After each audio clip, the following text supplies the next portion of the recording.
네, 안녕하세요. 신바람 국어교실의 신바람입니다. 자, 오늘 배울 교재는요, 2015학년도 6월 고2 모의고사 27번부터 30번까지의 문제를 공부해보는 시간을 갖도록 하겠습니다. 우리 교재 10쪽이고요. 오늘도 열심히 공부해 주시길 부탁드리면서 그럼 바로 수업을 시작하도록 하겠습니다. 자, 오늘 우리가 배울 그 지문, 인문 지문인데요. 먼저 문제 분석부터 하도록 하겠습니다. 자, 윗글을 이해한 내용으로 적절하지 않은 것은, 자, 일치 불일치 문제. 자, 28번 기억에 대한 설명으로 적절하지 않은 것은 추론에 대한 문제죠. 기억. 환원주의가 뭐냐? 환원주의가 혹시 화제가 아닐까? 라는 생각을 해보면서 우리 분석 들어가면 좋겠네요. 자, 29번 윌슨의 주장을 뒷받침하는 사례. 그 윌슨의 주장이 뭐냐라는 걸 기억해 둬야 되는데요. 이것도 구체적인 사례를 활용하는 문제입니다. 30번 니은의 관점에서 니은 인문학자들의 관점에서 보기를 이해한 반응으로 적절한 것은 3점짜리 문제 이렇게 나와 있습니다. 우리가 이 문제를 읽어서 우리가 힌트를 얻을 수 있는 것은 환원주의가 혹시 화제가 아닐까? 그리고 윌슨의 주장과 환원주의는 무슨 관계가 있을까? 인문학자들의 관점 무엇일까? 이런 것들을 염두에 두면서 읽어야 되겠습니다. 자, 그럼 바로 분석 들어가도록 하겠습니다. 자, 첫 번째 문단입니다. 생물학자인 윌슨이라는 주어가 나왔어요. 21세기 과학기술의 시대에 인류가 당면한 여러 문제들은 복합적인 성격을 띠고 있어서 어느 한 가지 학문만으로는 그것을 해결할 수 없다고 보았다. 이에 윌슨은 다양한 학문간 통섭을 대안으로 제시하였다. 그가 말하는 통섭이란 정의 나오네요. 물리학, 화학, 생물학 등 자연과학과 철학, 심리학 등 인간을 연구 대상으로 삼는 인문학을 통합하여 하나의 지식체계를 형성하는 것을 의미한다. 이거 정리해보면 통섭은 뭐냐?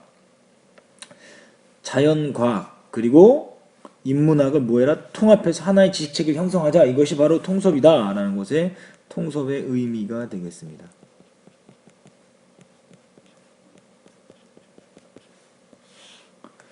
자, 두 번째 문단. 자, 인문학과 자연과학이 어떻게 만날 수 있을까? 윌슨의 통섭을 지탱해 주는 것은 바로 환원주의다. 그럼 윌슨의 주장은 곧 뭐다? 환원주의다라는 걸 알 수가 있습니다. 이는 복잡한 대상을 구성하는 근본적 요소를 밝히려는 노력으로 복잡한 대상을 구성하는 근본적 요소를 밝히는 노력이다. 환원주의가. 윌슨은 모든 존재의 근본적 요소는 관찰과 실험을 통한 자연과학적 법칙으로 설명이 가능하다고 주장한다. 환원주의라는 것이 결국 뭐냐? 자연과학적 법칙으로 뭐 할 수 있다? 설명이 가능하다. 그에 의하면 윌슨의 주장이죠. 인간 역시 자연과학으로 환원이 가능하기 때문에 인문학은 자연과학으로 완벽히 포섭될 수 있다. 예를 들어 잘 읽어보면 되겠네요. 물체의 운동을 물체와 땅 사이의 마찰력으로 설명하는 것과 같이 인간의 고유한 특성인 사랑이나 사회 조직의 작동을 호르몬이나 유전자와 같은 자연과학적 법칙에 의한 결과로 설명할 수 있다는 것이다. 이것이 바로 환원주의에 대한 설명이죠. 결국 두 번째 문단에서 이야기하는 건 뭡니까? 환원주의.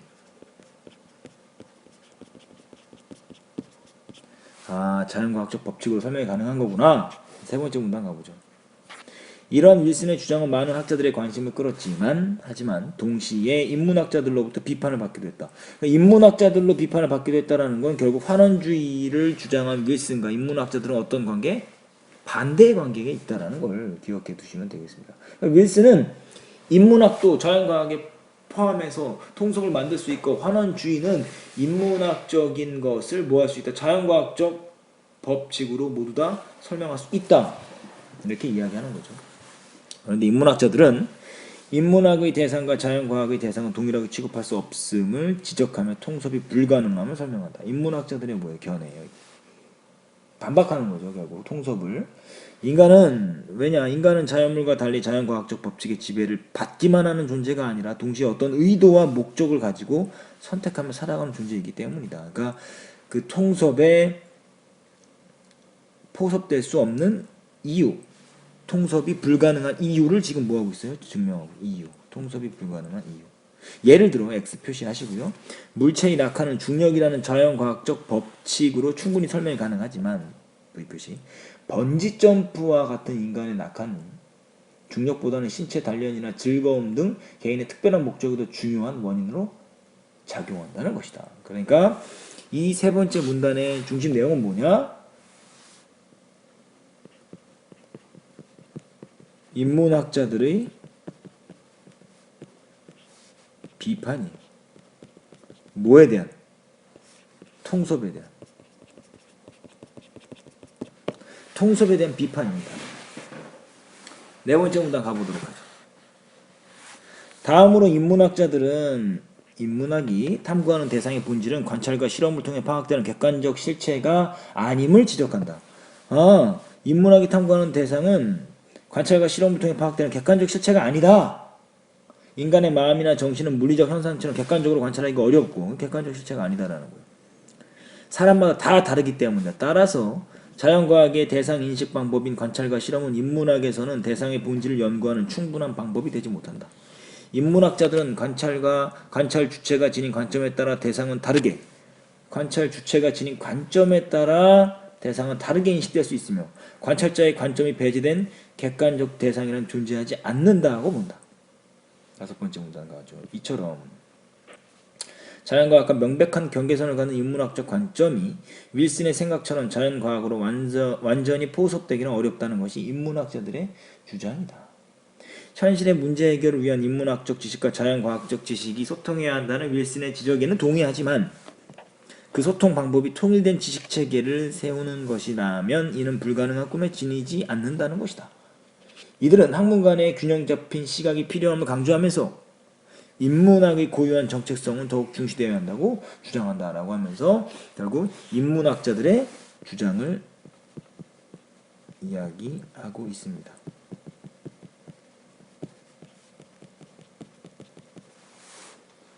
그래서 윌슨의 주장과 그것을 반박하는 인문학자들의 주장을 우리가 배워볼 수 있었는데요. 윗글을 이해한 내용으로 적절하지 않은 것은 일치불일치 문제. 윌슨은 현상의 원인을 일관된 관점으로 설명하고자 했다. 이거 어디 나옵니까? 첫 번째 문단에 나와요. 그러니까 이것은 뭐다? 그냥 하나의 지식체계를 구성해서 문제를 해결한다 라고 이야기했으니까 맞고요. 윌슨은 학문과 통섭을 통해 현실의 문제를 해결하고자 했다. 첫 번째 문단에 있죠. 첫 번째 줄. 자, 3번 인문학자들은 인문학의 정체성이 더욱 중시되어야 한다. 맨 마지막 문단의 맨 마지막 문장에 이렇게 설명하고 있었죠.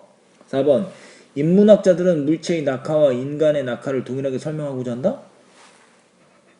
맞나요? 인문학자들 여기서 물체의 낙하와 인간의 낙하를 동일하게 설명하고자 하는 건 누구예요? 윌슨이잖아요.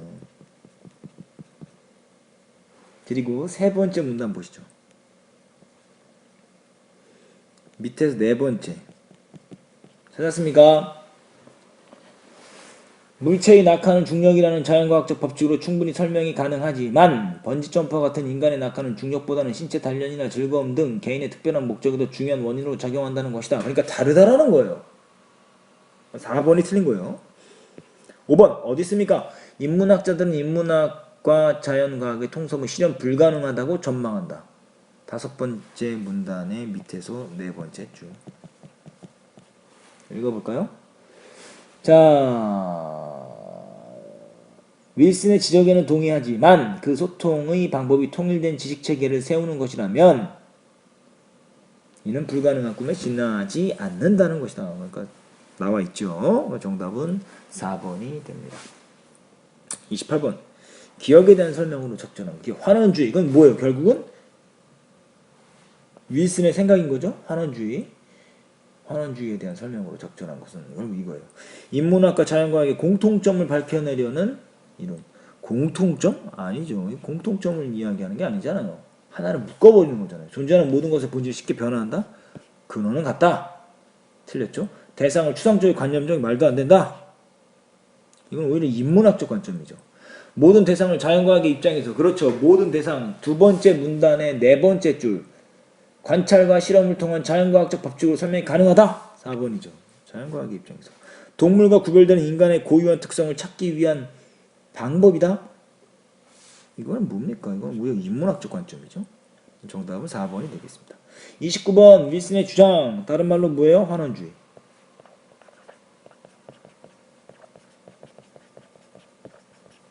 적절한 것. 인간의 정서적 작용은 뇌의 화학적 작용의 결과임이 밝혀지고 있다. 뇌의 화학적 작용의 결과임이 밝혀지고 있다. 자연과학이잖아. 정답 1번 나왔어요. 정서적 작용을 인간도 뭐 할 수 있어? 자연과학의 법칙으로 뭐 할 수 있어? 설명이 가능하다. 정답은 1번이죠. 2번 IT 기술의 발달로 컴퓨터 속 가상 공간과 현실 세계의 경계선이 무너지고 있다. 이것은 기술의 발달. 3번 동물이 개체 번식에 유리한 행동을 하도록 만드는 유전자가 있음이 밝혀지고 있다. 이건 생물학. 4번 자동 번역 시스템이 고안되어 이것도 기술의 발달. 5번 인지 심리학의 발전으로 이건 인문학. 정답은 1번이 되겠습니다. 어렵지 않죠? 니은의 관점에서 보기를 이해한 반응으로 적절한 것은 그림 속 화가는 눈앞에 앉은 모델과는 무관한 낙서를 하고 있는 듯 보인다. 화가가 스케치하고 있는 것은 대체 무엇일까? 비밀은 모델의 동작에 있다. 모델은 뜨개질을 하면서 뜨개 바늘 앞뒤로 움직이고 실타래도 매만지고 하는 다양한 동작을 보이는데 화가는 바로 이런 모델의 동선을 그리고 있는 것이다. 그러니까 모델의 동작은 뭘 말하는 거예요? 관점을 말하는 거예요. 어디를 보고 있냐? 모델의 동작을 보고 있는 것이 관점이에요. 그럼 니은의 관점은 인문학자들이죠.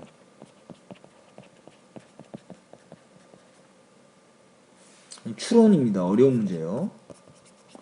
자, 근데 뭐 지문을 잘 분석하고 보기를 잘 읽었다면 어렵지 않게 풀어낼 수 있으리라 생각이 됩니다. 1번 화가의 스케치는 모델의 물리적 현상처럼 물리적 현상 땡. 2번 화자가 어떤 관점에서 바라보느냐에 따라 이건 인문학적 관점이죠. 모델은 다르게 인식될 수 있다. 3번 화가는 뜨개질하고 있는 모델의 객관적 실체? 인문학자들은 객관적 실체는 불가능하다라는 거예요. 객관적 실체는 이거는 자연과학에나 가능하지 인간에는 적용시킬 수 없다. 4번 화가가 대상을 정확하게 인식하기 위해서 주관이 배제? 주관이 배제되면 안 되죠. 주관이 있어야 된다 그랬어요. 그리고 5번 화가의 스케치는 대상의 본질과 무관하다. 이거 말이 안 되죠.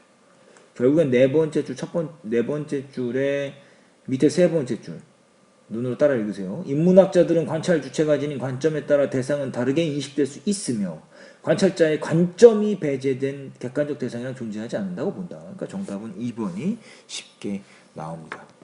자, 이렇게 해서 우리가 27번부터 30번 문제까지 다 끝났습니다. 오늘 마치게 되면 이제 15학년도 6월은요 이제 독서 지문 다 끝납니다. 그러니까 오늘 배운 부분 오마이노트로 정리하시고요. 그 문제 풀어본 것들 다시 한번 복습하시고 틀렸으면 내가 왜 틀렸는가, 맞았어도 내가 다시 한번 분석해보고 복습해보는 시간을 가졌으면 좋겠습니다. 자, 오늘도 열심히 공부해 주셔서 감사합니다. 그럼 다음 시간에 문학 지문으로 다시 한번 공부하도록 하겠습니다. 그럼 다음 시간에 만나요. 소년이여 야망을 가져라.